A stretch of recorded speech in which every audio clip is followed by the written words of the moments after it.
Bro, no one's gonna watch a stupid ass video. I mean, really? Incest and Sheldon Cooper, right in the thumbnail.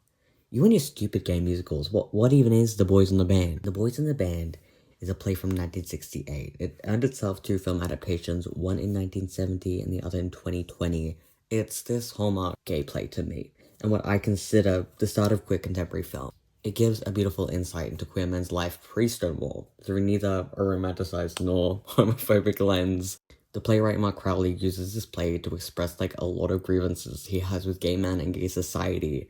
Every character from a certain angle resembles a gay archetype. Harold being beauty and youth obsessed as he turns older, Emery the necessary dramatic femme queen, and Hank, the bisexual but beautiful member of heterosexual society. The list goes on. The play's protagonist, Michael, embodies southern attitudes and internalized homophobia. You're a homosexual and you don't want to be. But there's nothing you can do to change it. Not all your prayers to your God. Not all the analysis you can buy in all the years you've got left to live. The first big American picture to say cunt, to have gay characters dare not to be dead by the end, say every gay slur under the sun, a play that also has a character's entire purpose be simply to be racially abused. You'd think that there's no topic that needed to be shielded from viewers. Well, you'd be wrong. Michael and Donald start the play by sharing their neuroses with each other. You see, Donald goes to an analyst, and so had Michael in the past. Somehow.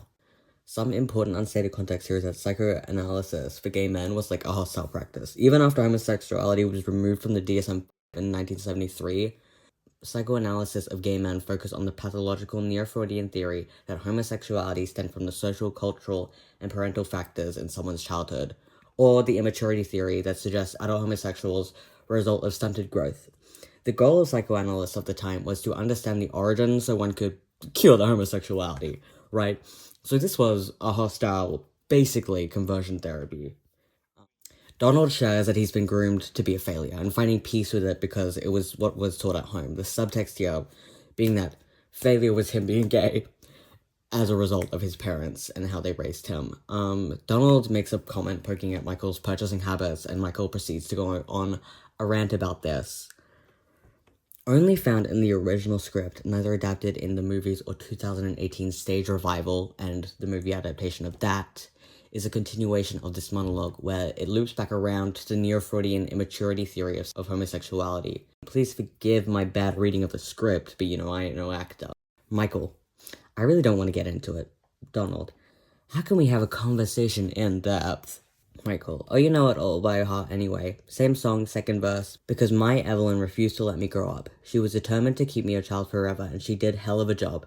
And my Walt stood by and let her do it. What you see here before you was a 30-year-old infant, and it was all done in the name of love, what she labeled as love, and was probably sincerely believed to be love, when what she was really doing was feeding her own need, satisfying her own loneliness. She made me into her girlfriend-lover. We went to all of those goddamn cornball movies together. I picked out clothes for her and told her what to wear, and she'd take me to the beauty parlor with her, and we'd both get our hair bleached and permanent and a manicure. And Walt let this happen. And she convinced me that I was a sickly child who couldn't run and play and sweat and get knocked around. Oh no, I was frail and pale, and to hear her tell it, practically female. I can't tell you the thousands of times she said to me, I declare, Michael, you should have been a girl. And I guess I should have. I was frail and pale and bleached and curled and bedded down with hot water bottles and my dolls and paper dolls and my doll clothes and my doll houses. And Walt bought them for me. And she nursed me and put Vicks salve on my chest and cold cream on my face, and she told me what beautiful eyes I had and what pretty lips I had. She bathed me in the same tub with her until I grew too big for the two of us to fit. She made me sleep in the same bed with her until I was 14 years old, until I finally flatly refused to spend one more night in there. She didn't want to prepare me for life, or how to be out in the world on my own, or I might have left her. But I left anyway. This goddamn cripple finally wrenched free and limped away, and here I am, unequipped, undisciplined, untrained, unprepared, and unable to live. And you know what? Until this day, she still says, I don't care if you're 70 years old, you'll always be my baby. And I can tell you how that drives me mad. Will that bitch ever understand that what I'll always be is her son, but that I haven't been her baby for 25 years? And don't get me wrong, I know it's easy to cop out and blame Evelyn and Walt and say it was their fault. that we were simply their helpless, put upon victims, but in the end, we are responsible for ourselves. And I guess, I'm not sure, but I want to believe it, that in their own pathetic, dangerous way, they just loved us too much. Fini, applause. There is an obvious reason this was cut out of future versions. This is a quite confronting portrayal of old beliefs about gayness that have since been, exposed for being homophobic. But nonetheless, this is an important insight into what it was like being a homosexual in the 60s.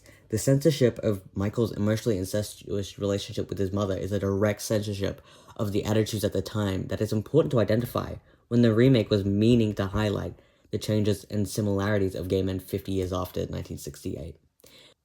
It's disappointing that it was cut, and I find the censorship offensive to the idea behind the play and its spirit. Kenneth Nelson, who played the original Michael, did perform an abridged version of the monologue on the vinyl cast recording of the play. Waste, waste, waste. And why? And why? Why, Michael? Why? I really don't want to get into it. Well, then how can we have a conversation in depth? Well, you know it all by heart anyway. Same song, second verse. Because my Evelyn refused to let me grow up. She was determined to keep me a child forever. And she did one hell of a job of it. And my Walt stood by and let her do it. What you see before you is a 30-year-old infant. And it was all done in the name of love. Well, what she labeled love. And I suppose sincerely believed to be love, when what she was really doing was feeding her own loneliness, satisfying her own needs. She used to bathe me in the same tub with her until I finally got too big for the both of us to fit. She made me sleep in the same bed with her until I was 14 years old. Until I finally flatly refused to spend one more night there. And do you know, to this day, she still says, I don't care if you're 70 years old. You'll always be my baby. And can I tell you how that drives me mad? When will that bitch realize that what I will always be is her son? And I haven't been her baby for 25 years. And don't get me wrong. I know, it's terribly easy to cop out and blame Evelyn and Walt for everything and say that we were just their helpless, put-upon victims. But I've dropped enough dough on the couch to know that in the end, you're responsible for yourself. I suppose, I'm not sure, but I want to believe it, that in their own pathetic, dangerous way, they just loved us too much. Fini. Applause. This is quite a shit abridged version of the monologue, and whilst not as offensive as entirely removing it, it still doesn't quite do the entire thing just. There is a certain disgust the audience feels with the original script, right? And I think this erases a lot of it. The constant reminder that his father enabled this behavior, the forced infantilization of Michael, the sheer power of the line, she made me into her girlfriend dash lover, and what pretty lips I had. Honestly, out of every possible way of shortening this monologue, they went with a way that minimized and erased the worst and most telling of it. Of course, all done to censor such a taboo topic of incest alongside old years of gayness, of homosexuality as an illness. And I mean, as a general choice, I think it does Michael Damas well. Or at least the satisfaction of hearing him declare himself as unequipped, undisciplined, untrained, and unprepared and unable to live. Well, yeah, Michael. Yeah. This is also to appreciate the insight of gay life and attitudes pre-Stonewall the boys in the band gives to younger and newer audiences, and that we as an audience deserve to be told the full story and not sold a censored, watered-down version that assumes its audience isn't media literate enough and can't handle sensitive topics, especially when they are at cost of the integrity of the original. Well, pray for me. Maybe they'll be gone when I get back. Will I see you again next Saturday? Unless you have other plans. No. Michael, What? did he ever tell you why he was crying on the phone? No. It must have been that he'd left Fran. Or maybe it was something else and he changed his mind. Maybe so.